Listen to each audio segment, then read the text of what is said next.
মধ্যশিক্ষা পর্ষদ প্রকাশিত যে টেস্ট পেপার, সেই টেস্ট পেপার আগামী কোন তারিখ থেকে অর্থাৎ কবে থেকে পড়ুয়ারা হাতে পেতে শুরু করবে এই সম্পর্কিত একটি প্রতিবেদন আজকের বর্তমান পত্রিকায় প্রকাশিত হয়েছে। তো কবে ছাত্রছাত্রীরা হাতে পেতে শুরু করবে সেই টেস্ট পেপার পর্ষদ প্রকাশিত, সেই নিয়ে এই বিবৃতিতে কি বলা হচ্ছে আমরা এই ভিডিওর মাধ্যমে একটু শুনে নেওয়ার চেষ্টা করব। আনুষ্ঠানিকভাবে প্রকাশিত হলো মাধ্যমিকের টেস্ট পেপার। মধ্যশিক্ষা পর্ষদের সভাপতি রামানুজ গঙ্গোপাধ্যায় এবং সচিব সুব্রত ঘোষ সোমবার টেস্ট পেপার প্রকাশ করেছেন। রামানুজবাবু জানান, 30শে নভেম্বর মাধ্যমিকের টেস্ট শেষ হওয়ার পরেই দ্রুত গতিতে কাজ চলতে থাকে। 8 দিন পর বা 9 দিনের মাথায় এই টেস্ট পেপার প্রকাশ করা সম্ভব হয়েছে।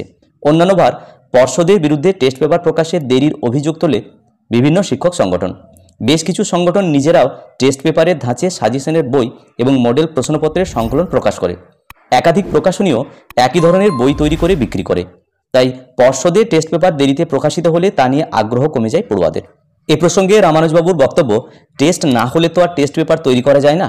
এ ধরনের অন্যান্য বইয়ে স্কুলের টেস্ট পরীক্ষার প্রশ্নপত্র থাকে না, তারা নিজেদের মতো করে প্রশ্নপত্র তৈরি করে সংকলন করে, ফলে কিছুটা অপেক্ষা তো করতেই হবে। প্রসঙ্গত, গত বছর 19শে ডিসেম্বর টেস্ট পেপার আনুষ্ঠানিকভাবে প্রকাশিত হয়। এবছর অন্তত 10 দিন এগিয়ে এনেছে পর্ষদ। সূত্রের খবর, আগামী 16ই ডিসেম্বর থেকে টেস্ট পেপার হাতে পেতে শুরু করবে পড়ুয়ারা। যদিও সরকারিভাবে এমন কোনো বিবৃতি দিতে রাজি হচ্ছে না, তবে আগের বারের চেয়ে অনেক আগেই বইটি হাতে মিলবে। সুতরাং ছাত্রছাত্রীদের হাতে এই যে টেস্ট পেপার বই, সেটি কিন্তু আগামী 16ই ডিসেম্বর থেকে হাতে পেতে শুরু করবে পড়ুয়ারা।